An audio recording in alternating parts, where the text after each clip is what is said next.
Guys आज की जो कहानी है स्पेन की बहुत ही हॉन्टेड कहानी है और ये एक सत्य घटना है।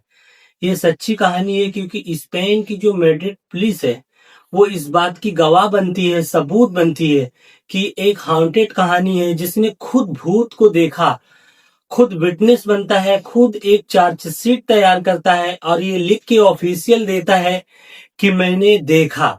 पर मैंने पैरानॉर्मल एक्सपर्ट से पूरी जांच कराई, कुछ तो था लेकिन वो पकड़ नहीं पाए।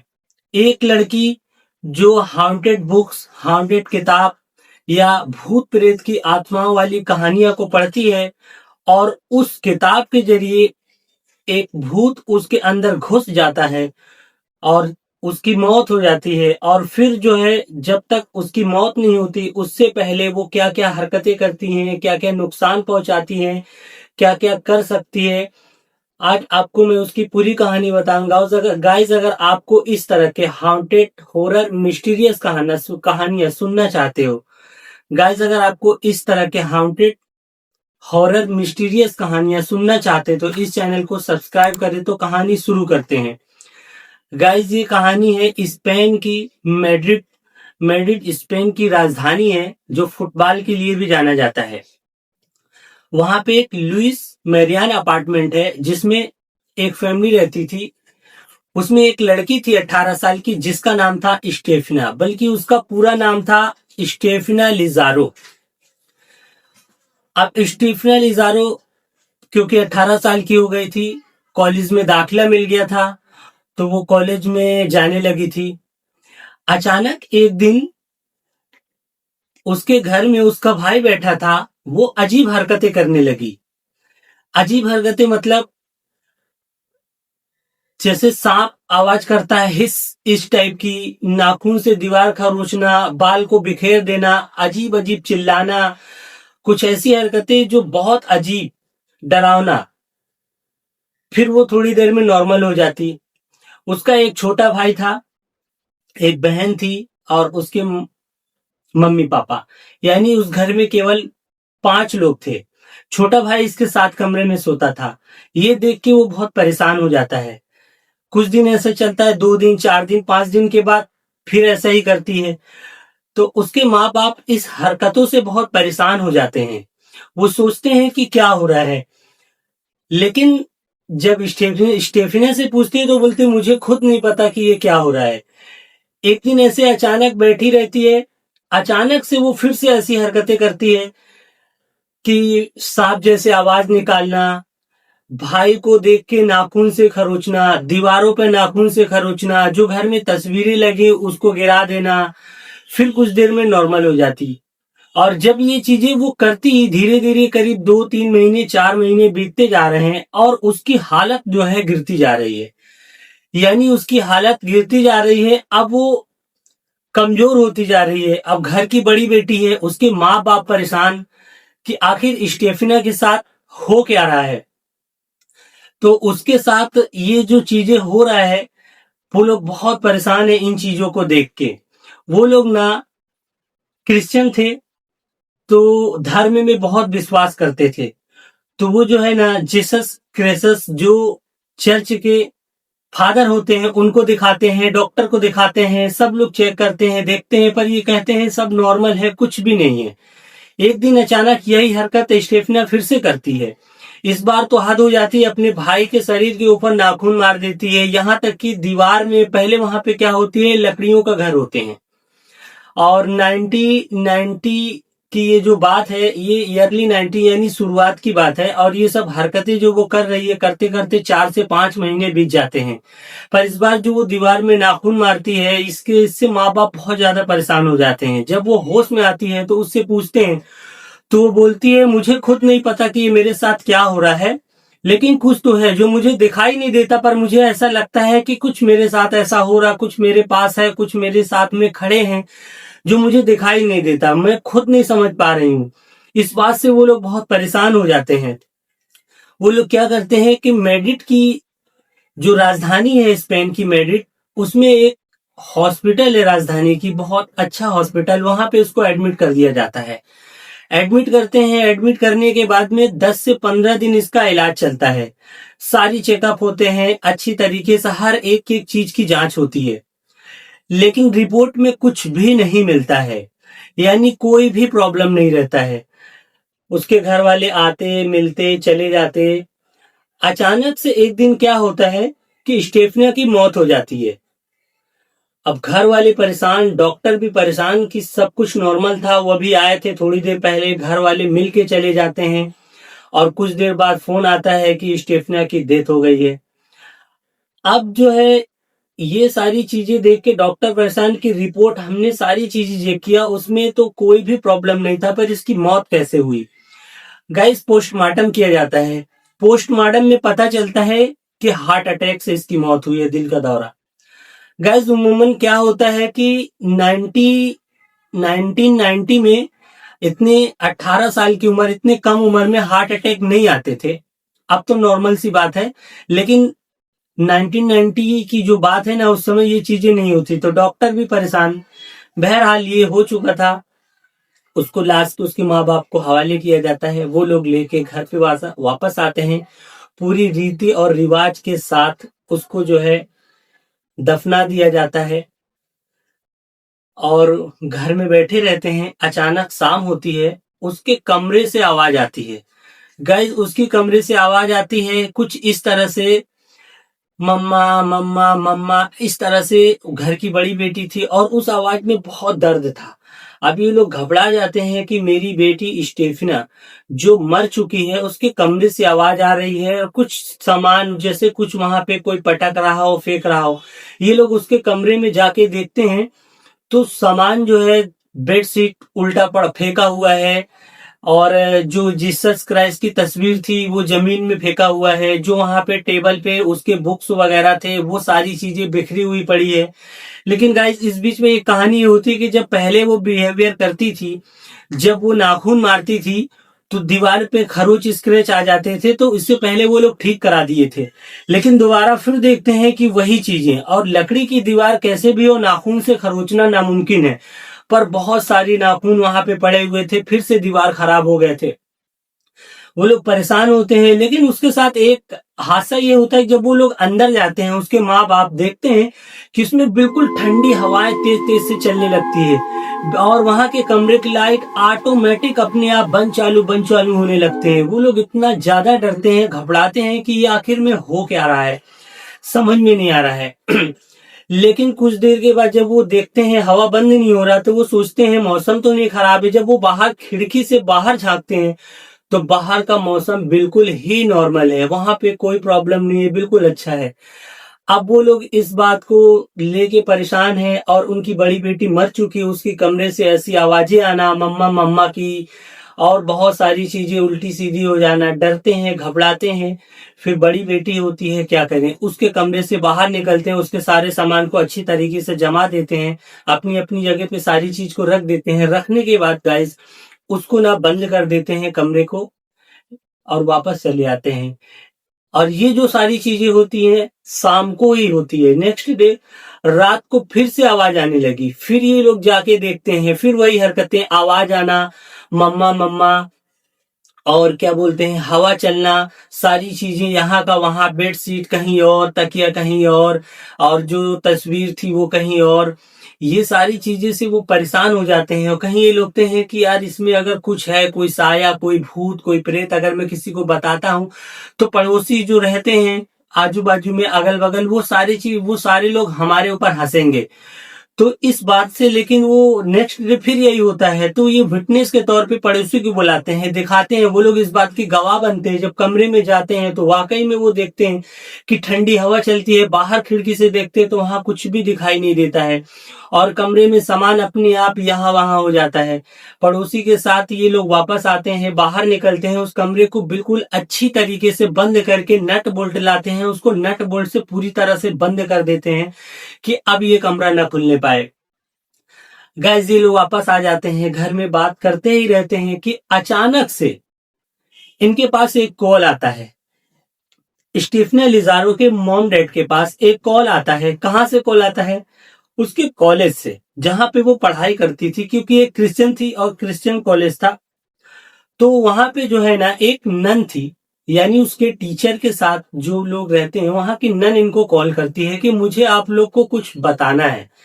ये बात हमें पहले बता देना चाहिए था, लेकिन हमने बताने में देर कर दिया। लेकिन अब हमें लगता है कि बता देना चाहिए, क्योंकि अब स्टेफना की डेथ भी हो चुकी है और डेथ होने के अलावा अब वो है नहीं, और हमने बताने में देरी कर दिया है, पर हमें लगता है कि ये बातें आप लोग को मालूम हो जाना चाहिए। तो स्टेफना की मॉम डॉट बोलते हैं, बताइए क्या बात है। तो वहां पे जो कॉल आता है, जो स्टेफना के कॉलेज से कॉल के बाद वो बोलती है कि हम लोग आ रहे हैं घर पे। तो ये लोग बोलते हैं आ जाओ। आ जाते हैं घर पे। तो वो लोग ना कॉल करके स्टेफना के घर आते हैं। तो एक टीचर और एक वहां की नन थी जो स्टेफना की कॉलेज से थी। नन का कहना है कि आज से 6-7 महीने पहले, और जो स्टेफना के साथ अभी डेथ हुआ, जो वो हरकतें अजीब अजीब कर रही है, करीब 6-7 महीने से ही चल रहा था। तो नन का कहना है कि मैंने एक बार देखा कि कॉलेज के पिछले वाले हिस्से में स्टेफना थी, स्टेफना की एक फ्रेंड थी और दो उसके क्लासमेट थे। स्टेफना की जो एक फ्रेंड थी, वो उसका जो बॉयफ्रेंड था एक बाइक एक्सीडेंट में वो मारा जा चुका था, यानी वो मर चुका था।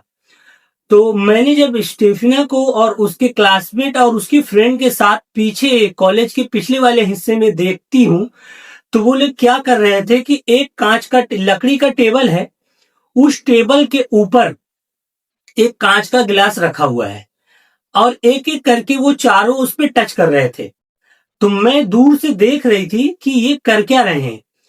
तो एक एक करके जब तीनों टच करते हैं, अब जो चौथी यानी स्टेफनी लिजारो की बारी आती है, जब वो टच करती है तो गिलास जो है हवा में उड़ रहा होता है, यानी वो टेबल से ऊपर हो जाता है। मैं इस बात को देख के बहुत परेशान हो जाती हूँ कि ये कैसे हो सकता है। फिर मैं हिम्मत करके उसके पास जाती हूँ, उन लोग को डांटती हूँ कि ये क्या कर रहे हो तुम लोग यहाँ पे।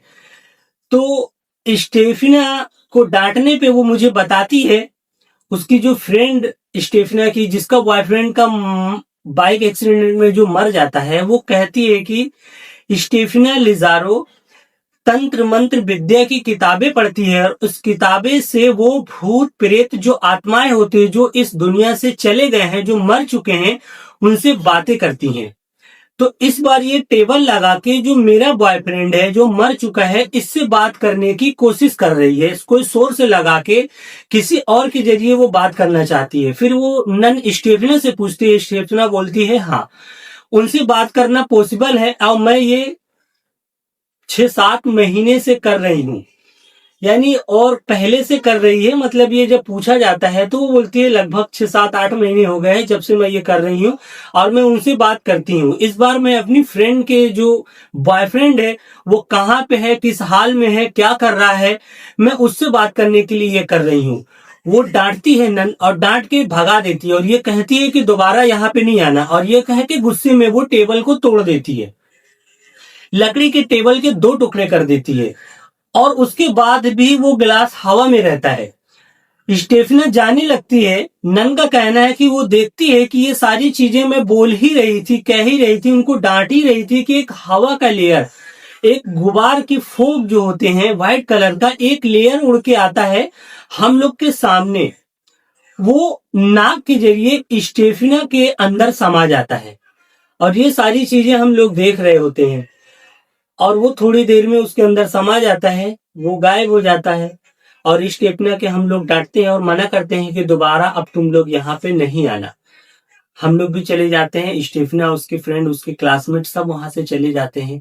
और उस दिन की जो अजीब हरकतें हम लोग देखे थे, स्टेफना जो वो कह रही थी, कर रही थी, वो बहुत अजीब था। वो आज तक मैं नहीं भूल पाई और हम लोग ये आपको बहुत पहले बता देना चाहते थे, लेकिन किसी वजह से नहीं बता पाए। अब जब मुझे पता चला कि स्टेफना की डेथ हो गई है, अब मुझे ये लगा तो हम लोग आके आपको बताते हैं। वो बता के चले जाते हैं। गाइस, उस रात क्या होता है कि ये लोग स्टेफना के कमरा खोल के फिर से उसके कमरे में जाते हैं। जब वो देखते हैं फिर से, तो उसके कमरे में हॉन्टेड बुक्स और ये भूत प्रेत की कहानियों की किताब, ये सारी चीजें जो जहां पे रखी थी वो फिर से वहां पे गिरा पड़ा, कहीं यहाँ फेंका हुआ, वहां फेंका हुआ। ठंडी हवाएं चलने लगती है और अजीब अजीब आवाजें, वही सांप की हिस हिस करने की आवाजें, और मम्मा मम्मा। और उस मम्मा वाली आवाज में इतनी दर्द भरी आवाज रहती है कि उनकी नजर पड़ती है कि स्टेफना की जो तस्वीर थी दीवार में, अमूमन जो फ्रेम में बना के लगा दिया जाता है, उसकी मॉम के सामने वो जमीन पे गिरता है। गाइस वो जमीन पे जैसे ही गिरता है, उसकी मॉम उठाती है, उठा के तुरंत फेंक देती है, और उसके डैड खड़े रहते हैं बगल में। वो ये सोचते हैं कि अपने स्टेफिना से, जो बड़ी बेटी थी, इससे इतना प्यार करती थी, एक तस्वीर गिरता है, ये फेंक क्यों देती है। उसके डैड जाके वो तस्वीर को उठाते हैं। गाइस जैसे ही वो तस्वीर हाथ में उठाते हैं, उस तस्वीर में आग लग जाती है। जैसे ये देखते हैं आग लगती, वो भी उठा के फेंक देते हैं। और ये दोनों जन डर से वहां से फटाफट निकलते हैं बाहर और गेट को बंद कर देते हैं। बंद करने के बाद प्लम्बर को बुलाते हैं, और प्लम्बर को बुलाने के बाद में नट बोल्ट से और heavy sofa bed, sofa set लगा के उसको पूरी तरह से बंद कर देते हैं। और ये सोचते हैं आज के बाद इस कमरे को कभी नहीं खोलेंगे। ये कह के वो लोग चले जाते हैं। गाइस इसी रात में क्या होता है कि 2:30 से 3 बजे के बीच में स्टेफिना की मॉम सो रही होती है। उसको ऐसा लगता है कि उसके सीने पे कोई बैठ के उसका गला दबा रहा है, और वो हल्की हल्की धुंधली धुंधली दिखाई दे रहा है। कुछ समझ नहीं पा रही, कुछ बोलना चाह रही है, बोल नहीं पा रही है, सांस लेने में दिक्कत आ रही है। और वो किसी तरह से हिम्मत करके धीरे धीरे करके कोशिश करके भगा, उसको हटाने की कोशिश कर रही है। बहुत करने के बाद में किसी तरह से वो, उसके मुंह से आवाज निकलती है, चिल्लाती है कि बचाओ। तो स्टेफिना के जो डैड थे उनको आवाज सुनाई देती है। वो उठते हैं और आते हैं, उसके हाथ पकड़ के उसकी मॉम को उठाते हैं, पूछते हैं क्या हुआ। वो ये सारी दास्तान बताते हैं, और ये सारी चीजें जो इतनी कुछ हो चुका था, वो इन बातों से बहुत परेशान थे। वो ये डिसाइड कर रहे थे, मन में आपस में चर्चा कर रहे थे, इस घर को हम लोग खाली कर देंगे। लेकिन उस रात जो हादसा हुआ है, वो लोग ये डिसाइड करते हैं कि इसको खाली कर देंगे। लेकिन उसके मॉम से रहा नहीं जाता। उसके मॉम और डैड ने पुलिस को कॉल करते हैं। अब जो कि 2:30-3 बजे की बात है, 10 मिनट की देरी से पुलिस वहां पे आ जाती है। पुलिस की ये सारी चीजें वो लोग बताते हैं। जो पुलिस की टीम आती है, जोस पेट्रो और उनके साथ 4 और आते हैं, जो उनके सहपाठी थे, जो उनके साथ में काम करते हैं। जोस पेट्रो बोलते हैं कि ये सारी कहानी आप जो बता रहे हैं, मुझे स्टेफिना के कमरे में ले चलो, जो उन लोग के साथ हो चुका था। जब वो स्टेफिना के कमरे में ले जाते हैं गाइस, तो जोस पेट्रो देखते हैं कि सारी चीजें फिर से, और जो नट बोल्ट लगा हुआ था, फिर से वो टूट जाता है दरवाजा। और स्टेफना के मॉम डैड बताते हैं कि हम लोग ने इस बार जो है इसको इतनी अच्छी तरीके से बंद कर दिया था कि इस दरवाजे को खुलना नामुमकिन था। नट बोल्ट जमीन पे पड़े हुए थे, बेडशीट और जो तकिया था वो बाहर जमीन नीचे गिरे हुए थे, और सारी तस्वीरें, जीसस क्राइस्ट की तस्वीर थी वो भी उल्टा टंगा हुआ था, और स्टेफना की तस्वीर जो तो नीचे जला हुआ गिरा हुआ था, और सारी चीजें यहाँ वहां बिखरे हुए थे। और जोस पेट्रो जो अपने टीम के साथ आते हैं, ये देखते हैं कि वहां पे फिर से ठंडी हवाएं तेज तेज चलने लगती है। ये बाहर खिड़की से झांक के देखते हैं तो बाहर का मौसम बिल्कुल नॉर्मल। अब ये भी घबराते हैं कि क्या हो रहा है, कुछ दिखाई नहीं दे रहा, अजीब आवाजें सुनाई दे रहा, ठंडी हवा चल रही है, लेकिन कमरे में कोई है नहीं। और जिनकी बातें हो रही है, वो इनकी बड़ी बेटी थी, वो उसकी डेथ हो चुकी है। उस कमरे को बंद करके ये बाहर आते हैं। बोलते हैं ये कब होता है, बोले रात में ही। अब ये सुबह होने वाली है। जोस पेट्रो अपनी टीम को लेके वापस चले जाते हैं। वो पुलिस स्टेशन जाने के बाद, और ये कहते हैं कि ये मैं नेक्स्ट, ये कब होता है, ये उसके मॉम डैड बताते हैं कि ये रात को होता है। तो वो बोले कल मैं पूरी तरीके से फिर आऊंगा, फिर से मैं इसको सर्च करता हूँ अपने तरीके से। वो आते हैं दूसरे दिन रात में, उसके कमरे में जाते हैं, फिर से वही हरकतें। इस बार उसके मॉम डैड बताते हैं कि दूसरे कमरे में भी इसका आतंक है। दूसरे कमरे में आतंक ये है कि ये स्टेफिना के अंदर जो भी भूत प्रेत आत्मा है वो करा रहा है, जो भी डायन है, चुड़ैल है, जिसकी वजह से भी हो रहा है। दूसरे कमरे में इसका जो छोटा भाई है वो सोता है, तो क्या होता है रात में कि उसको हवा में कोई फुटबॉल की तरह उठा के कभी इस बेड पे फेंक देता है, कभी उस बेड पे। बोलते हैं उस कमरे में ले चलो। उस कमरे में जोस पेट्रो अपनी टीम के साथ जाते हैं, उसके मॉम डैड भी साथ में जाते हैं, देखते हैं कि उसके छोटा भाई सो रहा होता है और अचानक से हरकतें चालू हो जाती है। इस बेड पे उठा के उस बेड पे ऐसे उठा के फेंक रहे होते हैं। वो ये सारी चीज देख के घबरा जाते हैं और एक सर्च टीम तैयार करते हैं। उस लोग वहां से चले जाते हैं ये बोल के कि मैं कल आऊंगा, आपको बताता हूं कि करना क्या है। वो पूरी तरीके से ये सारी चीजें सर्च करने में 1990 से लेके 6-7 महीने ये जो सारी चीजें हुई, अब 1991 चालू हो गया है। गाइज अगस्त का महीना होता है और जोस पेट्रो पूरी तरीके से पूरी ऑफिशियल से अड़ोसी पड़ोसी कोई तंग तो नहीं कर रहा, कोई इन्हें परेशान करना चाहता है। ये जो पैरानॉर्मल एक्टिविटीज होती थी इसकी पूरी तरीके से जांच करते हैं। पूरा सर्च करने के बाद में एक चार्जशीट तैयार करते हैं जिसमें वो लिख के देते हैं कि मैंने खुद विटनेस बनता हूं। जो इसके नेबर थे, पड़ोसी थे, उनसे स्टेटमेंट लेते हैं। वो खुद इस बात को गवाही बना के एक चार्जशीट तैयार करते हैं कि मैंने खुद पैरानॉर्मल एक्टिविटीज, नेगेटिव एक्टिविटीज को महसूस किया है, देखा है, उस घर में ऐसा होता है और मैं किसी को पकड़ नहीं सकता क्योंकि भूत को कोई नहीं पकड़ सकता। गाइस ये स्पेन की मैड्रिड की राजधानी जो एक अपार्टमेंट में ये जो घटना इस फैमिली के साथ होता है, कहते हैं इतिहास का सबसे बड़ा, सबसे हाउंटेड स्टोरी है। अभी तक ना ऐसा हुआ है और ना होगा शायद। तो जो जोस पेट्रो थे वो एक चार्जशीट तैयार करके लिखित करके ऑफिशियल ये बताते हैं कि मैं खुद विटनेस हूं इस बात को कि उस घर में ऐसा था। और फिर उसके माँ बाप को, उसके मॉम डैड को ये बोला जाता है कि आप लोग इस अपार्टमेंट को खाली कर दो। तो लुइस मरियान जो अपार्टमेंट होता है वो लोग इसको खाली कर देते हैं। ये एक हाउंटेड और हॉरर मिस्टीरियस, आप इसको तीनों कह सकते हो।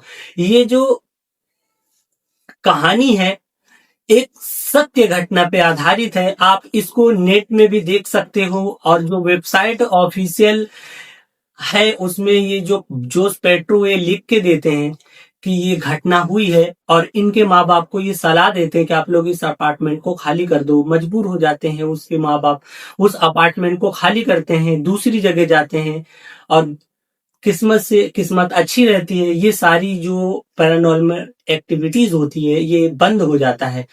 और उसके माँ बाप का कहना है कि उनके लाइफ का सबसे डरावना उनकी बेटी की वजह से, जो वो बुक्स पढ़ती थी, हाउंटेड किताबें पढ़ती थी, हॉरर की, जो भूत प्रेत को आत्माओं के अपने बस में करने की उसकी जुनून था, उसका जान ले लेती है और उनके वजह से उनकी फैमिली को बहुत तकलीफ होती है।